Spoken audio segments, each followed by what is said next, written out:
Mandukya Karika, Gaudapada has written a very beautiful verse. It says, Atma Satyanubodhena na sankalpayate yada amanastam tadayati grahya bhave tadagraham. That is the shloka. What it means is, Atma Satyanubodhena, when you have realized the truth of the self, then what happens? Na sankalpayate yada. At that point in time, you stop making decisions for yourself. You stop thinking for yourself.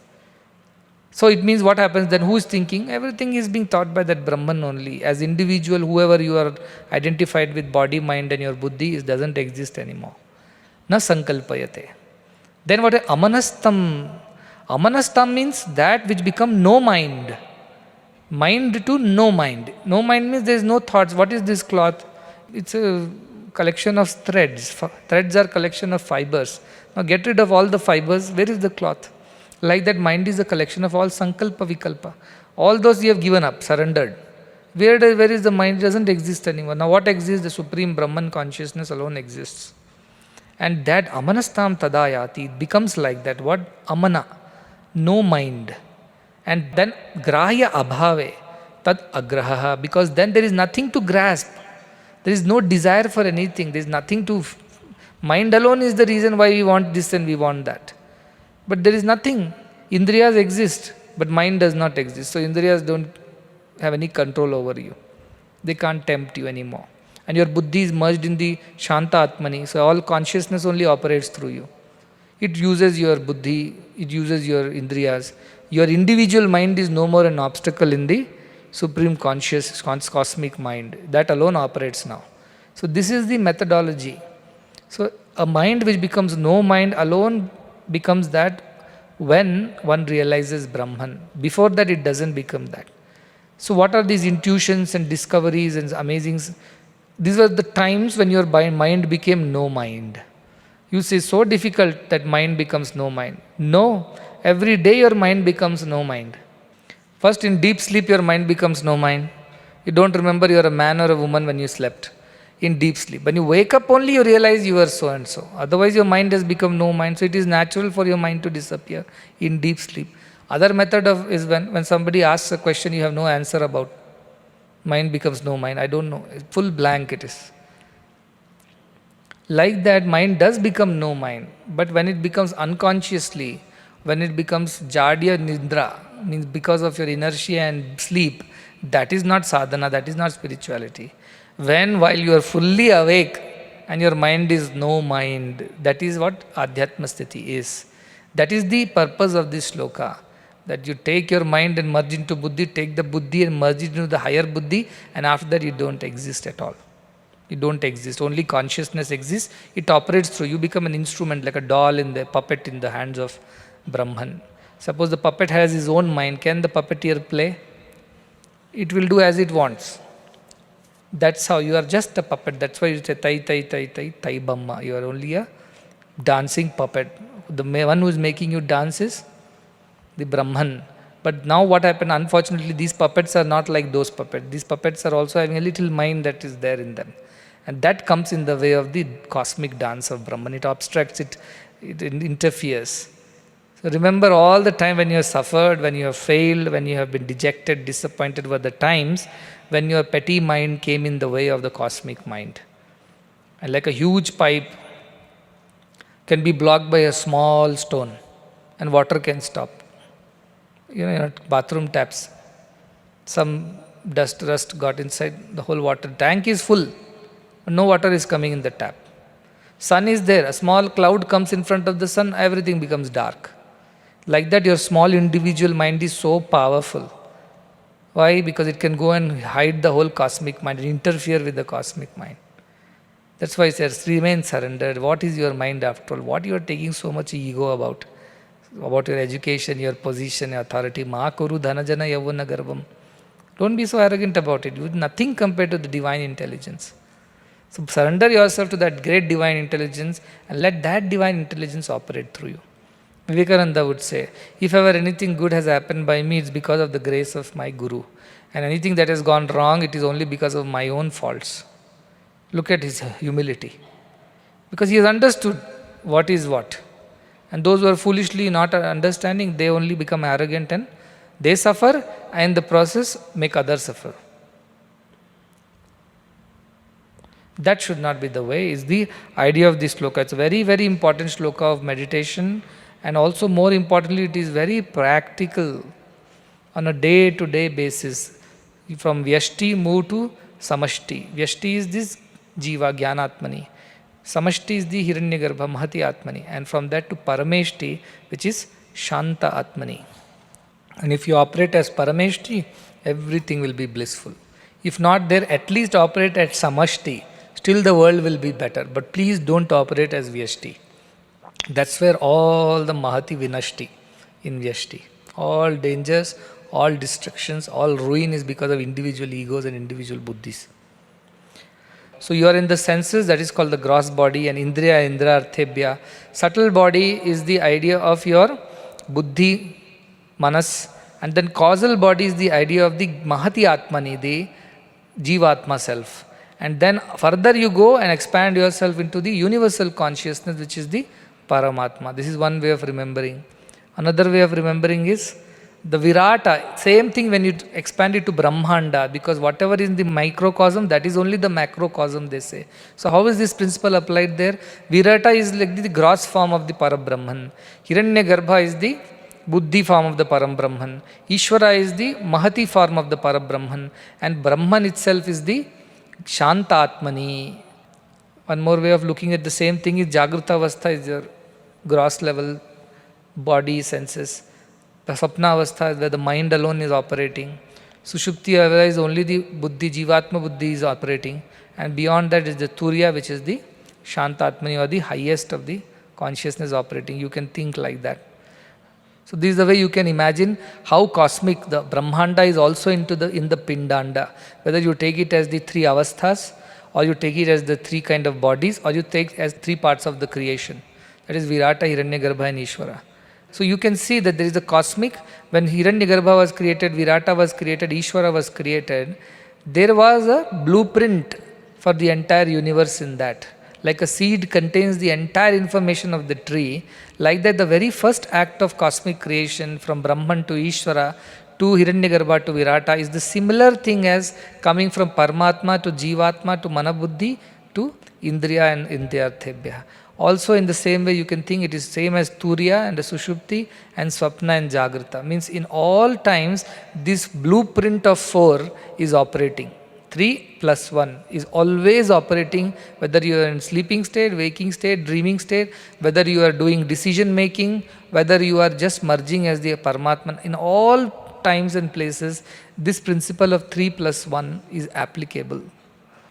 Next one is a very powerful proclamation. Swami Vivekananda used this shloka any number of times and inspired tremendous youth into this path of spirituality. The shloka is Uttishtata Jagrata Prapya Varan Nibodhata Shurasya Dhara Nishita Duratyaya Durgam Pathastat Kavayo Vadanti. Yes, the whole essence of what Swami Vivekananda says was Uttishtata Jagrata. First he said, get up, arise, and then Jagrata, awake. You will think this is something wrong, because generally first we have to be awake, then we will arise from the bed. First we have to come awake, isn't it? Then only you will get out of the bed. Why is he telling the other way around? Because he knows very well, even if we are awake, we don't get out of the bed. We keep rolling in the bed next 5, 10, 15, 20 minutes. So he said, first you get out of the bed, then you become fully awake. Even half awake is okay, get out of the bed. Get out of this lethargy is what Vivekananda is saying. Or what am I saying? Uttishtata. No more can you afford to sit coolly on this stuff. Now having learned this Vedanta and this truth and the way to meditate upon it and merge yourself into the Brahman, you can't afford to waste even a single minute sitting here and doing nothing. Get up immediately. When should we do? I will do it tomorrow. Like one person who lent money to somebody and that person said, when are you returning my money? I will return it tomorrow. So this fellow comes back the next day and says, you said that you will return the money to me. Where is my money? He said, I told you I will return it tomorrow, so come tomorrow. And then tomorrow never comes. That's what they say. Because it always keeps postponing. So don't postpone this. Postponement is a great curse in spiritual path. Postponement is tamas. Then and there is the path of spirituality. That's why Uttishtata, get up, don't sit anymore, don't waste any more time. Jagrata, come awake. Be aware of these scriptures, be aware of these truths. Don't ignore them. Don't take them lightly anymore. That now you have learnt all these, don't be casual about it. That is Jagrata. Be fully awake and aware of the truths that are being told and how to do it, how not to do it. And Prapya Varan Nibodhata. Prapya Varan. Varan means the adorable one. Prapya means having attained that. Whom? Varan. The adorable teacher, Ascharya Vakta. Having found that Ascharya Vakta, Nibodhata, understand this truth completely. Don't go with half understanding, misunderstanding. Understand this truth completely. It is what Yama is saying. Uttishtata. First of all, don't be physically lazy. Get up. Take to this path of spirituality. If you have to wake up early, wake up. If you have to eat less, eat less. If you have to cut down all your interactions, cut it down. If you have to withdraw from all other activities, withdraw. But don't you remain inert or don't you be filled with inertia anymore. It's over. That time is over. You did not know about this truth. You lazed around. You wasted a lot of time. Now no more. Uttishtata, Jagrata. Become aware of this truth. How? By reading about it. Swadhyaya, Manana, Shravana, Nididhyasana. Be aware. Jagrata. And Prapyavaran Nibodhata. Attain the feet of the Guru, because by alone, as I said yesterday, Deva Prasada and Tapa Prabhavat. Tapa Prabhavat is okay, you do out of tapas, that is the Uttishtata Jagrata. But Deva Prasadat also has to happen. That is what is Prapyavaran. Reach the feet of a Guru who can teach you this truth. Don't hesitate. This truth cannot be attained alone. It has to be. You can say, my Atma is my Guru, that is also fine. But don't sit down on it saying that I'll find a Guru when it's possible. Right now I have no time, I have to go to office, do this, do that. I have nothing else. That is not the attitude anymore. That cannot be the attitude anymore. Nibodhata, understand it thoroughly. Bodha. See, I told Bodha is different from Jnana. He didn't say Prapya Varana Jnana. Bodhata means you have experienced it. Bodha means an experience. Jnana means knowledge. Bodha is the wisdom. When knowledge gets digested and becomes a part and parcel of you, it becomes your living experiential reality. That is called Bodha. And only a true Guru can give Bodha. Most of the Gurus can give Jnana. In fact, anybody tells us too much, we said, Nanage Jnana kodbedappa. Nanage gurtu ella. Don't give me Jnana, they say. Not that. This is Bodha. Bodha is one level subtler than Jnana. And how does this Bodha happens? Guru teaches through your life situations. He won't teach you in a classroom. He will teach you in your day-to-day life when you are going through whatever ups and downs of life. Through them he teaches you. Theory happened in the classroom. Where is the practical? Where is the laboratory of Vedanta? Your own life is the laboratory. That's where the practicals will happen. So that is what you have to understand. If you don't understand that, then you have not got the Bodha. You have got only the Jnana. But then you all know, na pravachanena labhya, na bhavuna shrutena. So what is the use of Jnana? Bodha has to happen. And Bodha is possible only from a true master. He alone will create situations in your life in such a way that all this Vedanta will have no choice but to apply this Vedanta. And after applying it, you will come to know that this is true. Till then you will not. He will throw you into the water. After teaching you some few techniques, he will throw you into the water and tell, now swim. He will create situations in your life. That is a true Guru. Other Gurus only transferring knowledge from here to there. But this Guru transforms. He pushes you into situations without your will also. To see to that, you will learn what is being told. Otherwise, Bodha will never happen to you. You will simply assume that you know, and then Swayam Dhira Panditam Manyamana. That is what will happen to you. And because it is going to be tough, because so far you have been lazing around. Somebody has not studied, never worked hard. Give him a little work. It's a big burden. Too much work this is, because he never worked. Somebody who has never exercised, ask them to do 10 push-ups. In 5 he'll collapse.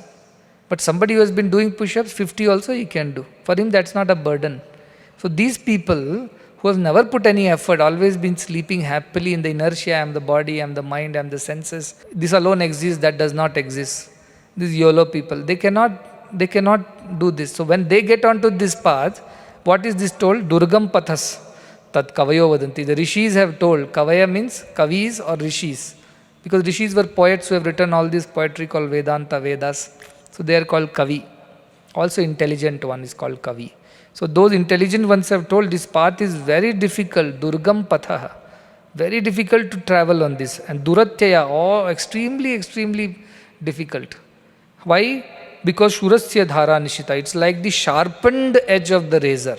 Not a blunt edge of the razor, sharpened edge of the razor. It means if you're not careful, you'll cut yourself. So he's saying enter the path of Vedanta because that is the ultimate. Without that, you cannot become the happiest person. You have to get this, otherwise, you will be swinging between happy and sorrow. But to get onto this path, it is as difficult as walking on the razor's edge.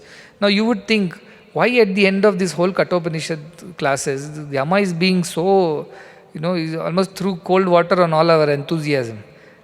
Too difficult this path is, not for everyone, and things like that. So, is it for me or not? Am I going to cut myself or I will cross over? All these questions may arise in you. The idea is to make sure that you understand this path correctly. Understanding this path means what? Without having done enough mananam, without having done enough didyasanam, you think you want to attain it, it's not going to happen. That is why your efforts should be so focused and pointed. You have seen rope walkers, people who walk on a rope. Suppose that for a moment also that ladies or the boys gets distracted. For a moment also he sees people are watching me or not, they're clapping or not, or thinks about some problem or thinks about what money is going to earn, balance will go. And what will happen to that person? It will come straight falling down. So walking on a rope itself needs so much of your focus and attention, and no scope for any laziness, no scope for casual thinking, no scope for any loose way of doing things. It needs that complete focus and attention. To walk on a rope itself, it takes that much. Now think walking on a blade. It means you will not cut yourself as long as you walk correctly. That is the idea. That your focus on this idea of realization should be so thorough. There is no second thoughts that whether I want it, I don't want it, maybe I don't want it, maybe I want it. Nothing like that. You have to have this focus that I only want this. This is then achievable. Otherwise, it is not achievable. In fact, what will happen halfway through, you will get confused. Now, as I said, Duvida mein dono gaye, Maya mili na Ram. You got into confusion whether I want world, I want God, and now that neither you got world nor you got God. That is what will happen to you at the end. So be clear, rest will follow. What is clarity? I want God only. World will come, does not come, it is none of my concern. God only is my path. Any point of time, if you're a corner of the eye, you look at the world, that's it, you'll cut yourself. A lot of these yogis, people, they have fallen from their Bhrashta yogis because of this reason. They started off with great enthusiasm that we shall have this and nothing else, but they were not ready yet. They had not done this Adhyatma Yoga of slowly withdrawing. Shanai Uparamet. They did not do this, they just jumped in. One fine day you heard Kathopanishad, tomorrow onwards I have to be yogi and day after I should be jnani. It doesn't work like that. It is a life's effort to gradually, slowly, correctly withdraw. Doing it wrong won't work. Suppose you are cooking some food. Just because you are in a hurry, the food won't get cooked faster. In fact, if you in a hurry-burry you put one ingredient after the other without waiting for the right time, the whole dish will get spoilt. That is what is saying that it is like the razor's edge, because you can do mistakes here and you can hurt yourself, like putting hormones in genetically modified foods for the sake of extra production, or pumping hormones into cows to get extra milk. Now they are trying to see how can we reduce the development of a human fetus from 9 months to maybe 9 weeks or something like that. Do you think it's going to happen? Something else will come out, not a human. But all kinds of things people are trying out. Why? Because there is no patience. Preyo marga, instant, everything instant gratification, want more and more. Everything comes back to relates itself to money and the success in society. So this kind of thinking is like walking on a razor's edge. Some people have picked this idea that catch hold of the king, you will get the kingdom. So now why are they catching hold of the king? because they want the kingdom. You think the king will give his hands into the hands of such people? They're praying, I want God. Why? Because they basically want world, and without putting effort, how to get this world, catch hold of God. God, you think, is a fool. He knows much more than you. But people's idea is what? Get God so that you can get the world. That is not the idea. The world was never your criteria. World was never on your mind. You only wanted God, and whatever comes out of it is fine, good, bad, whatever people think is fine. I just want God. Those who think like that, they alone should walk on this path. Anybody else who thinks any other way, for them it is as good as a razor's edge. I am warning you, says Yama. If you have this much doubt also that maybe you want the world also, then better not enter Vedanta, is what Yama is telling. You will be confused, neither you will get the world nor God. You will be some confused, heartbroken, deranged, mentally disabled sannyasi in some part of the world. You will not get this, not get that. So be very clear, he says. So all those fellows who thought till now, yes, we will get this and also we will get that, know for sure that you are not going to get both. You will get only one. If you pick God, that's it. That is the only. God is the only choice. Not God is one of the many choices. Somebody said, make God your priority. No priority. Priority means in the list there are many things and you have prioritized God over everything else. That is not the word to be used. God alone is my choice. Everything is not even in my scope of thinking. Whatever happens after that is God's wish. How does it matter to me? Whatever comes out of it is his wish. Draupadi's last choice was Krishna.